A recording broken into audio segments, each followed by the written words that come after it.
Hello and welcome to Addicted to Lacrosse. This is Season 4, Episode 22. Today is Monday, June the 5th, 2017. My name is Graham Perro, and with me, as always, are Melissa Daphne and Tyler Fitch. Only one game to talk about, but I guess there's a couple of other pieces of news that we can discuss in this, what might be our penultimate episode of the season, and that's my big word of the day. I guess the big news, and you guys may have a better idea than I do as to how big, was the fact that a guy by the name of Ludacris played the halftime show at Game 1 in Georgia.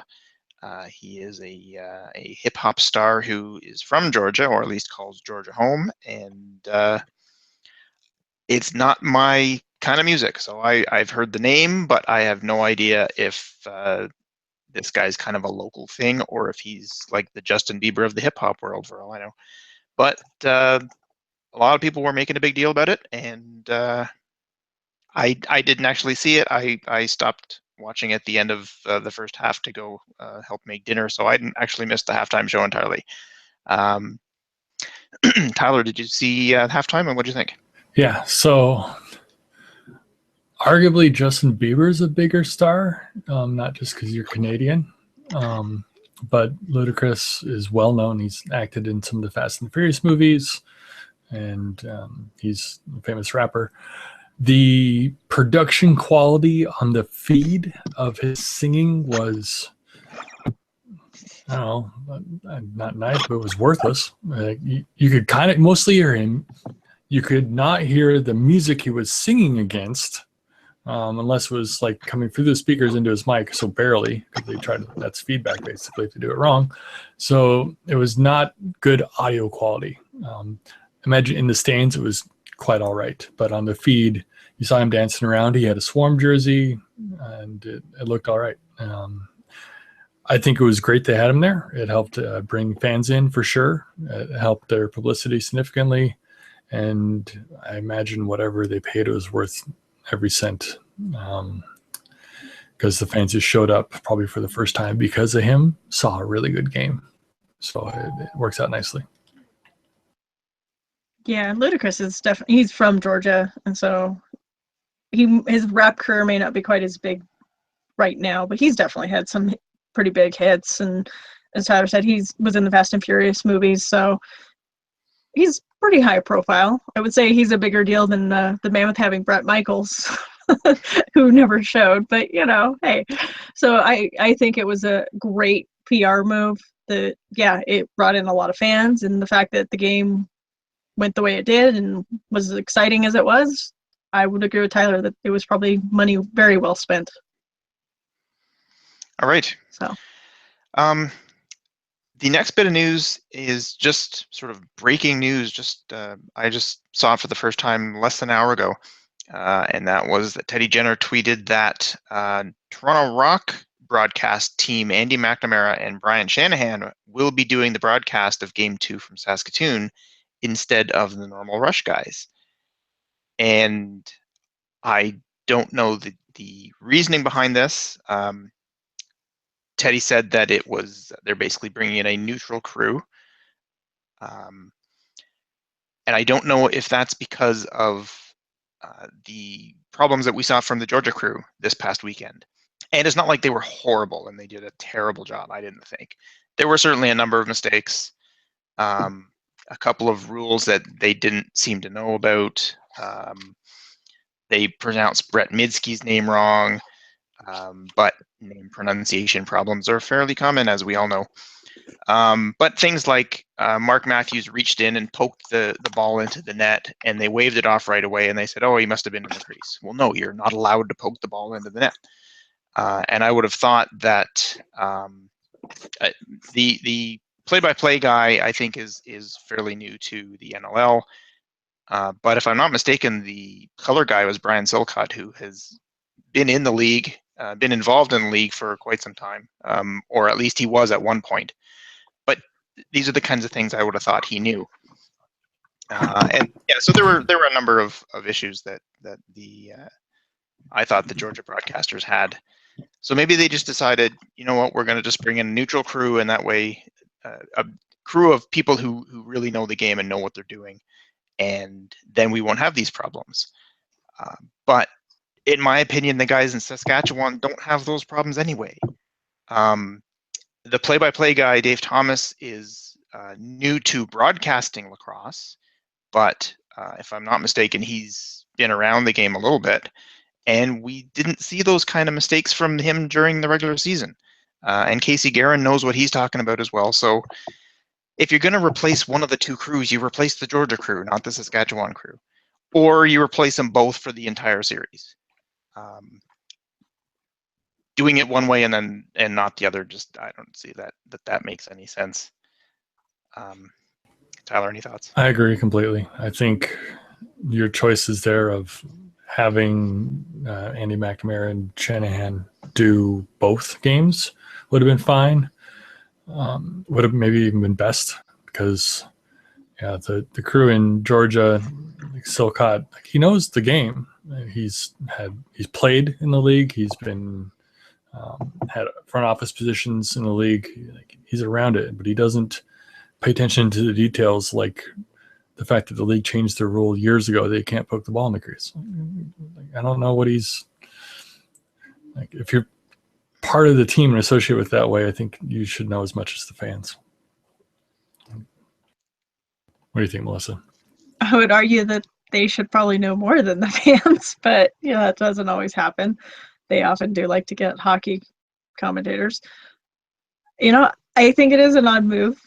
It's maybe the Rush crew couldn't make it, or I feel like for previous games we've seen neutral crews too. So I don't think that it's unprecedented, but it does seem odd that Georgia would have their normal team and then the Rush don't. But maybe this team wasn't available last weekend for the unusual time that it was slotted. So maybe there's that. So maybe there's more than just the unbiased team. That's definitely a little unusual, but if this game goes split and then we have the third game, what they do for that third game, I think that'll probably tell us a lot. But it's not unprecedented, so it's not completely out of left field. So back to you, Graham. Yep. Okay, we'll get into the game itself. I'm sure by now everybody who's watching knows that Georgia came from behind and beat the Saskatchewan Rush 18-14 in game one of the finals.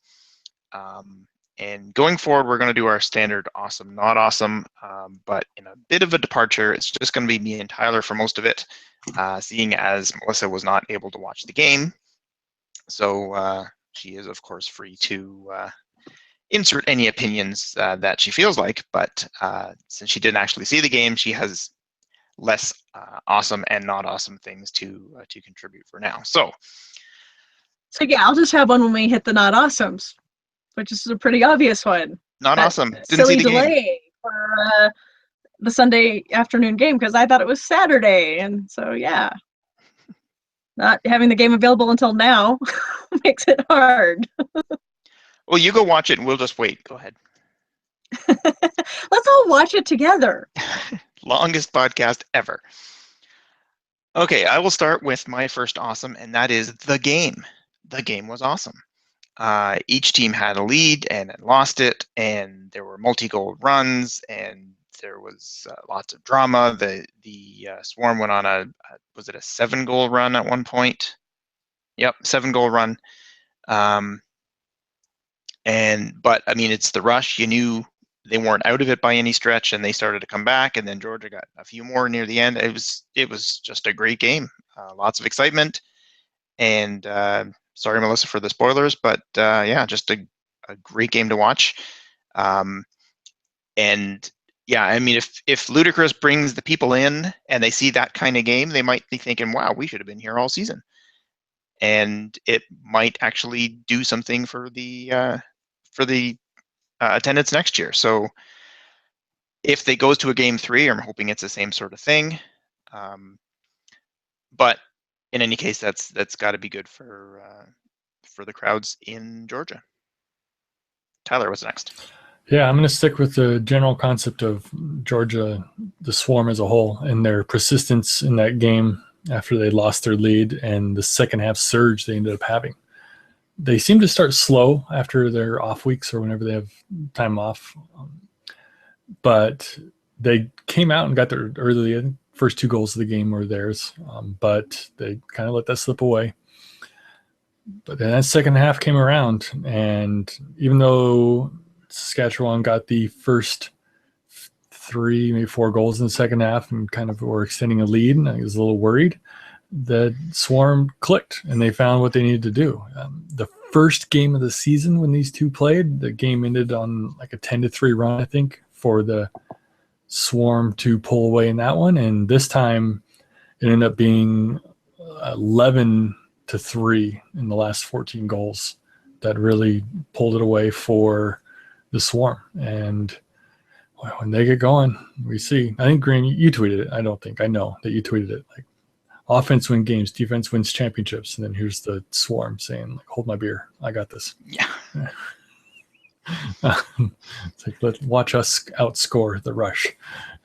So that was a great experience. And good, strong finish.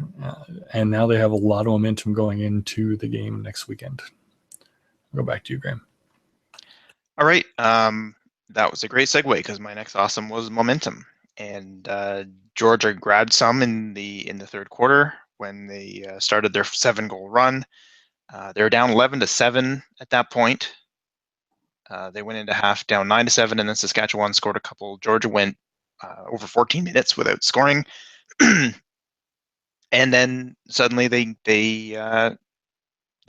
just caught on fire, and they scored 7 straight in about under 15 minutes, 10 minutes or so. Went from 11-7 down to up 14-11. They really got the crowd into it. At one point, Jordan McIntosh took a 5-minute penalty, and Saskatchewan scored twice on the penalty. Well, once when the penalty was called, and then another goal later, which got rid of the power play, but Jordan McIntosh had to stay in the box for the full 5. Before he even got out of the box, the Swarm had the momentum back, and they had scored a couple more, and just were well on their way. And it looked like they were having so much fun, they just said, you know what, we're just going to keep scoring. And yeah, once they got that momentum, that was pretty much it for the Rush. I mean, like I said, we all knew the Rush was perfectly capable of coming back and scoring a few goals near the end there. But Mike Poulin shut him down, the Swarm defense shut him down, and the offense couldn't stop scoring. So it was just all Swarm from there. Tyler, what you got? Yeah, next one I'm going to go with is Jeremy Thompson and his effort in the game to beat his brothers.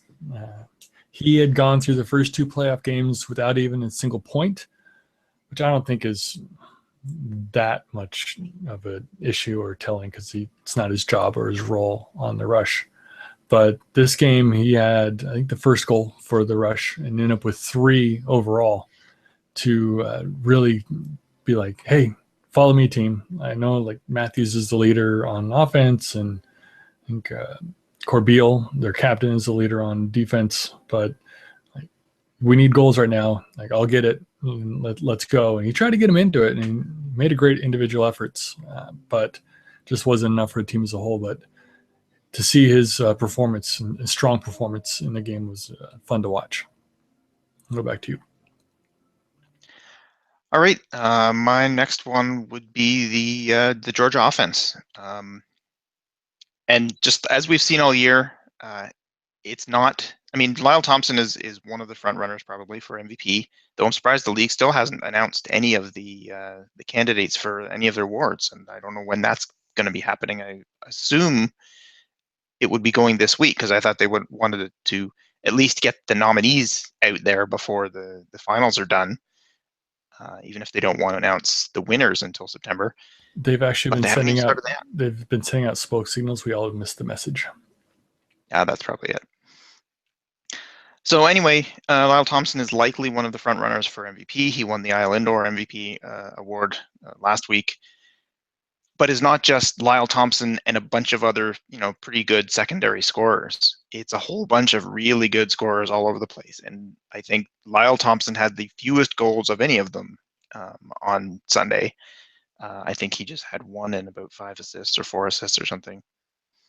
Yeah, 1 and 4 assists. But Miles Thompson had 2, Powlis had 2, Stotts had 2, Shane Jackson had 2, Matisse had 3, and Jordan Hall had 5. So, I mean, like I said, as we've seen all year, it's just the offense is spread out among all of them. So you certainly can't just, if we shut down Lyle Thompson, that's going to kill their offense. No, it's not going to make a heck of a lot of difference, honestly. It's going to change the way they do things, but they're such a dynamic offense that take out any one of them and the rest of them can just adapt. And it's really fun to watch.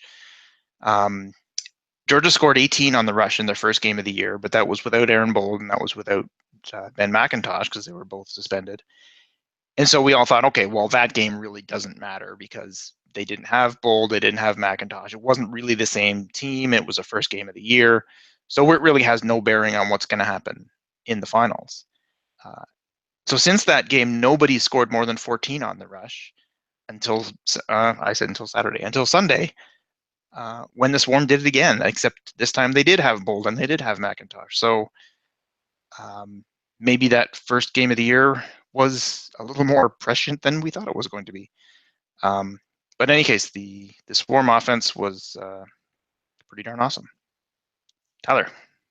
Yeah, my next awesome is an off-the-floor thing, but still very much Swarm related, in that the Swarm's marketing team was able to get maybe missed one, I think every pro team, maybe not the Braves. You were researching this, Graham, but I don't think that I never saw one from the Braves. But okay, so the Atlanta Braves professional baseball team didn't, but they got the NBA Hawks, the NFL, big franchises and big Twitter accounts for local sports fans to tweet about the Swarm and their championship game. So it's kind of like a little coup in my mind. That, along with the ludicrous effort, like that's the kind of thing to get out to generic sport fans and say, hey, you like sports, we got a championship game in town, was a great effort. And they did it like a day before. They didn't just do it like, hey, could you tweet this morning that there's a game this afternoon? Like they tweeted on Saturday or sooner, like to give people lead time to get there on Sunday afternoon. So it was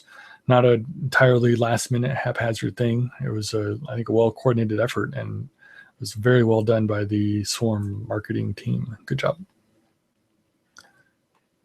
Back to you, man. All right. The last one I had was, and this is probably the first time anybody said this, the Swarm attendance was awesome. It was their highest attendance of the year. It wasn't their highest attendance ever because their opening game of their first season in Georgia had about 9,000 something people.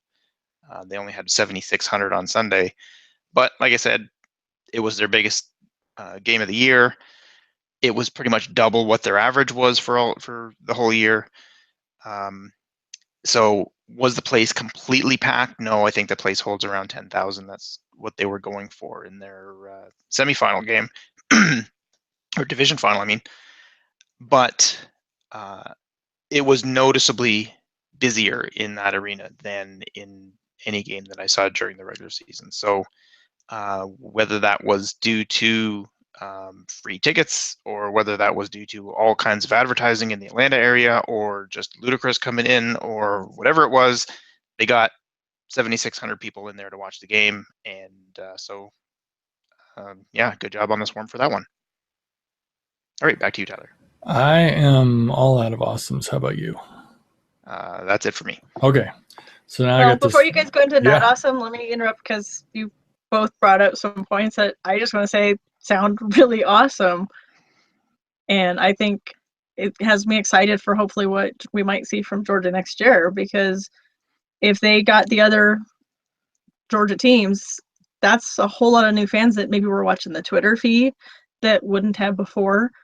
As Graham just said, attendance may not have been sold out, but we know, all of us from experience, that Sunday games are a really, really, really hard sale.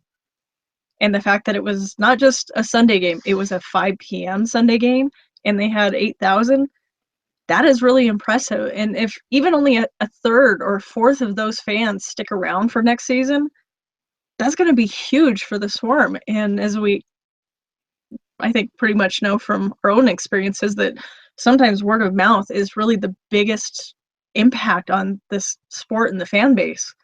I mean, when I first went to a Mammoth game, I had never heard of what indoor lacrosse. I barely even knew what lacrosse was because it wasn't a sport played at my school. And it took one game, and I was a season ticket holder for 13, 14 years. It wasn't until the past 2 years or so that I haven't been a ticket holder. So if they can get even a portion of that new people to the fans, because I'm sure Ludacris was a big part of it.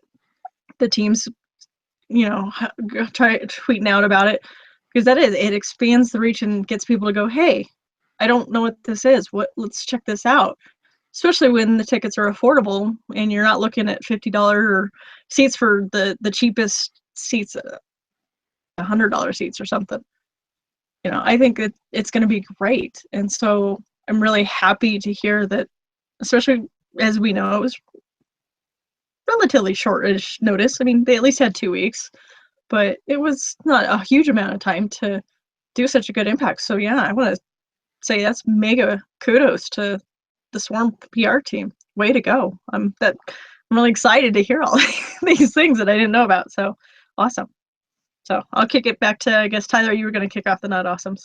Yeah, I've got one that's sitting in the gray area because I'm not sure if it's awesome or not awesome, but there was Adam Jones's goal in the second period. Anyways, Adam Jones's goal that was reviewed that Derek Keenan threw a flag for, and the ref looked at it several times and ended up changing his call.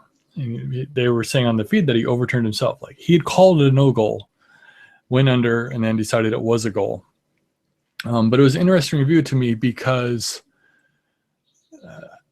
I believe the refs called his foot was in the crease when he dove, but the replay shows his foot was about 2 inches outside, so it was clearly not his foot that was in the crease. But he does a long dive and has to reach back, at which point he falls on the ground, and there was no clear shot to me that the ball crossed the line before he touched the ground on his dive. I mean, it was really close, but I think he probably did. But so the review, in my mind, clearly showed, yes, that his foot was in the crease, but did not clearly show that he wasn't, like his arm or something was in the crease by the time the ball went in. And the ref overturned his call. So in my mind, the ref initially said he was in the crease with his foot, and then the rest of it was good in his mind. But so he blew the whistle and said no goal. And as soon as he saw the video and said his foot wasn't in, even though the other part of the video wasn't conclusive, he saw the evidence for the one thing that he saw that was good. He's like, all right, like, I think in real time, he saw the ball go in before he touched the crease, but he thought his foot was in, and he saw that much video evidence and like overturned himself. So I don't know, I'm kind of rambling, but it was a weird overturn that like the video evidence was not clearly that the person scored. But it was clearly that his foot was outside the crease, and that's what the ref needed to overturn himself. And I think Teddy and Jake and Brad Challoner, they've all talked about having 2 replays at the same time, where you have an angle from above and then you would see the other one. It would be a way to prove when the ball is crossing a line and when players are landing in the crease. That would have been very helpful here. Melissa, you got a thought? So I'm wondering, do you think if it would have been one of the other refs that he would not have overturned the call then? I think there's a chance, yes. If he wasn't the one who called him in the crease, what I'm saying is, if he wasn't the one that was calling him in the crease, he would not have seen something that clearly said by the time he fell, the ball crossed the line. I would say that. I would second that. It sounds like an interesting call. I look forward to checking that one out. Did you have any comments on that, Graham? Yeah, I agree totally with Tyler that the replay that they showed at least 3 or 4 different angles, including directly above, which doesn't tell you when he landed, directly in front of it, which shows you exactly when he landed, but doesn't tell you when the ball crossed the line, and a few other different angles that showed sort of a bit of each. But I didn't see anything that was conclusive enough to overturn the call, unless, like you said, Tyler, that wasn't the call he was looking for. Now, I don't know if on a normal goal, does the coach have to say, this is what I want you to check? When he throws the flag, does he have to say, make sure that guy wasn't in the crease, or make sure that the time hadn't run out, or make sure that whatever it is? Or is it just make sure that all the rules were followed and that's a good goal? I believe And it's if it's all the rules were followed. okay, in that case, then unless, like you said, he thought that Jones's foot was in the crease and therefore he called it no goal, and maybe in real time he saw that Jones did not land before the ball went in, so that wasn't the problem, but his foot was. And then when he saw on the replay that the foot wasn't the problem, he just said, okay, well, I guess that's the end of it. Um, so yeah, but if it really was, did he land before the ball went in? I didn't see any evidence that was enough to overturn that. So Yeah, that was a little weird. that's what it felt like to me. Anyways, that's my point of interest. I don't know if it's awesome or not awesome, but I'm set now. What do you got, Graham? All right, the game was awesome. Like I said, it was very exciting, but it was kind of sloppy at the same time. There was some sloppy passing from both teams. There was certainly a few really great passing plays, particularly by the Swarm, as always. But there was some passes that were sloppy, and there were a lot of turnovers. I thought that, and the broadcast team mentioned this as well. It just seemed like every other play, somebody was passing it to nobody, or passing it and being intercepted, or just getting stick checked and the ball getting turned over. Both goalies let in a couple goals that they normally wouldn't. It was almost like everybody on the floor was, oh my God, this is the finals. I'm nervous. I can't do this. Meanwhile, half the players there were in the finals last year, and most of them were in the finals the year before as well. So it's not like none of these guys have playoff experience. But it really did look like everybody was really nervous. So that was a little weird. So that part of it didn't really destroy the game or anything. It wasn't like it was painful to watch, but it was more sloppy than I would have expected from these two teams at this point in the season, especially in the finals. Tyler, do you have another one? Yes. You had mentioned that Jordan McIntosh got a 5-minute major for high sticking. And I thought that call was not awesome by the refs because it was weird. There had been a shot that rebounded off the pipe or off the boards really high. And he was kind of going up to get it, but then saw a Swarm player coming. So he just held his hands out in front of him. So he kind of stopped going for the ball and put his hands out in front of him. And with his both hands in front of him, basically punched a rush player in the face, and the guy went down in the heap because he got hit in the head. So he did hit a guy in the head, but it was not with his stick in any way. The guy just was running after the ball, kind of, he knew it was coming, and then McIntosh was in front of him with his arm extended, and he ran into McIntosh's hands and got punched down to the ground. And to call that a high sticking, I think it was roughing. Probably because it involved the head, it became a high sticking, but at no point did McIntosh have malice in his actions or use the shaft of his stick to hurt the guy. He just was like, oh, there's a loose ball. There's a guy coming, and his hands adjusted, and the guy ran into his hands, and it was a punch. I feel like it should have been roughing, even though it was to the head. I mean, I've seen other stuff called roughing, but to call that a 5-minute high sticking at that point, the game was close and not decided. So it really, really could have been a huge, huge problem for the Swarm. That's my thoughts there on that call. Interestingly enough, McIntosh had gotten a illegal cross-checking penalty in the third quarter, almost exactly 15 minutes before.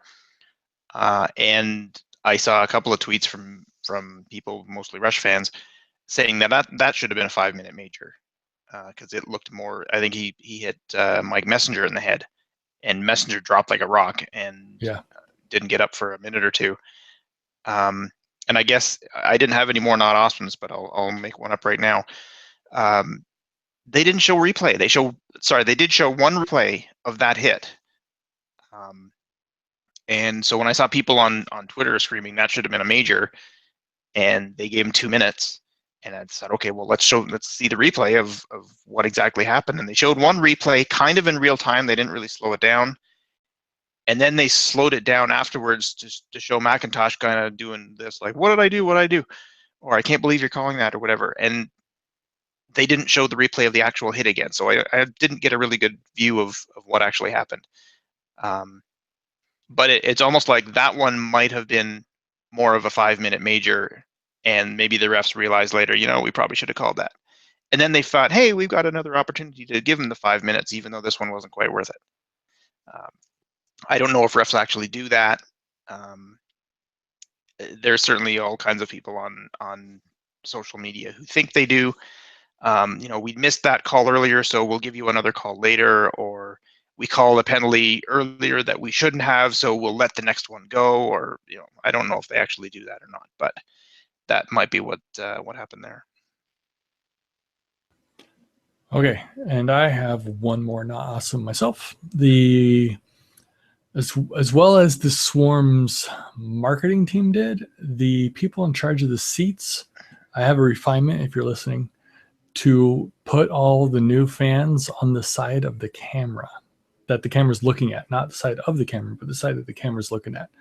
Because you could see the crowd was better than it ever had been, but there was still large patches of empty seats. Yet on the section right in front, you could see that it was quite full. Take all those people who bought a one-game ticket and tell them they can only sit on the other side.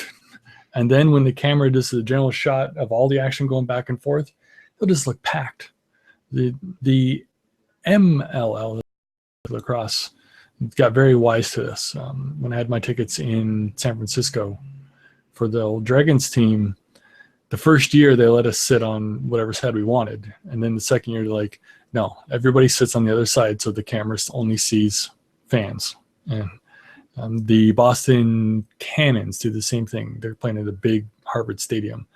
And the fans are only allowed to sit behind the team benches that the camera looks at on the wide shots. And when you see the actual rest of the stadium shots, it's empty. And so they don't try to show that, but it's obvious that the fans are only allowed to sit.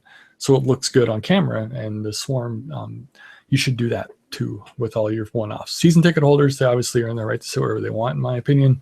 But if somebody's just showing up to buy a ticket for the first time, or you're giving away tickets for whatever reason, those people need to sit behind the team benches and make the stands look great on the average shot. That'd be well done. That would be an excellent idea. Yeah, that's a free one. Go ahead, make it happen. All right, that's my not awesomes for the week. All right, I am also all out of those. And I guess we can look over our predictions quickly. But nothing changed last week. I'm still 3-1, Melissa's 2-2, Tyler's 1-3. We are only predicting series, not games. So just a recap. Tyler and I both picked the Georgia Swarm to win the finals, and Melissa is going for the Rush three-peat, which I guess would be the second consecutive three-peat. So if Saskatchewan wins, we'll have two teams winning the last 6 finals, which is a little strange. But yeah, I guess that's about it, because like I said, only one game to talk about. Any other final thoughts from you guys? Go ahead, Melissa. I don't know if either of you can remember, my husband and I were talking about this yesterday, how many of the last few championship games the Rush have actually been in. Because I feel like they've been in, 3 out of the past 4 or something? But we couldn't quite remember, and I didn't have time to research it. But I know you both log on to some of those details better than I do. They certainly lost one of the 3 that Rochester won, but I don't remember if it was the third one. I have a feeling it wasn't. It may have been. It would have been the Rochester beat the Stealth the first time, and then Calgary once, and the Rush once, but I don't know in what order. Okay. So so Edmonton won the championship in 2015. Rochester won it in 2012, 2013, and 2014. And 2012, they beat the Rush. Oh, yeah. 2012, they beat the Rush. 2013, they beat the Stealth. In 2014, they beat Calgary. Okay. Yeah. That's so it would have been, so it's, currently, they've been in 3 of the last 5. So with this year, it would be 4 of the last 6. Which is definitely impressive for a team that was pretty much the bottom of the league year after year after year after year. So yeah, it's still pretty impressive. Until they got that Mark Matthews guy and Aaron Bolden, Kyle Rubish, and a few pieces, but still. Derek Keenan. Yeah, he can coach. Yeah, considering the Rush didn't qualify for the playoffs in 5 of their first 6 seasons. Yeah, the fact that they've been in 4 of the last 6 championships is kind of Toronto Rock-esque from the early 2000s. And I think the Philadelphia Wings were in a row back in the 90s at some point. I think they only won about 3 of them, but yeah, the Wings had a run there where they didn't win a lot, but they were in the finals almost every year for more than half a decade. Yeah. So the Rush are getting close to that. The amazing thing that's almost like completely factual is the Rush. I mean, I think it truly is factual. The Rush can put all their success on the housing market collapse of 07 and 08 because the markets collapsed. Angela Botanovich's dad, who was footing the bill for the Lumberjacks, lost a lot of his net worth because it was in stocks, stopped paying the bills, and then Derek Keenan was available to get hired by the Rush, and off they go. Think about it. The housing market collapse led to the Rush's success. I guess you could say was it the 8th and Iannucci deal that brought him to? No, we don't talk about that. You don't talk about that. That's right. It was really the Rabel deal. It was the Rabel deal. That's where it was Rabel for Nooch and Rabel. No, it was Rabel and a first rounder for Nooch. So it was the Nooch deal because it was 2 for 1, and he was the one, I guess. But that first rounder was Mark. That first rounder turned into Mark Matthews. So yeah, it's amazing when you look back at some of the deals with that hindsight. That at the time, yeah, this is probably minimal, or with Iannucci, he was top of his game. Nobody knew he was going to get injured the way he did. And the stuff had been to 2 straight championships, so trading a late first-round pick, and then they have a terrible year with Chris Hull being sick and the team not succeeding, and then all of a sudden it's the number 1 overall pick. It was some bad luck. And then the Stealth went on to struggle and languish when they could have had Mark Matthews the whole time. I did an article a couple of years ago, I think, where I looked at the deal that sent Chris Corbeil from Buffalo to Calgary, and a lot of people forget that he played for Buffalo, and I think he was only there for 1 year. And because I remember thinking, oh, that's right, Corbeil was in Buffalo. I wonder who they got for him, and I went to look it up and thinking, how did Buffalo get fleeced in this deal? Because Corbeil turned into one of the best defenders in the league, and as it turned out, they got, I can't remember what it was. They got a player who was a pretty decent player, and he played for them for 2 years or 3 years or something, and a draft pick, and that draft pick turned into Dane Smith. So I'm like, oh, okay, maybe they didn't get quite as fleeced as you thought they did. So turned out to work out pretty well for both teams. I don't know, the Mammoth like to draft players, cut them, and then they go play for the other teams and then shine. So I don't know. We see this a lot. Yeah, that's kind of fun when you see that sort of thing. Well, it's fun when it works out for your team. Brett Hickey comes to mind, who kind of didn't work out with the Stealth, and I think they just released him. I don't think Toronto traded anything for him. They just picked him up off the scrap heap, and he scored 50 goals. So thanks for that. All right, I guess that will do it for this episode. We will return next week. The game is next Saturday evening, I believe, in Saskatoon. And so make sure you watch that. And we will be back here either on Sunday or Monday. We haven't worked out the schedule yet. To talk about that game and possibly the championship or possibly game 3. So that should be fun. So we'll see you next week. This has been another episode of Addicted to Lacrosse. For Tyler and Melissa, I am Graham. Thanks for listening, and as I said, we'll see you next week.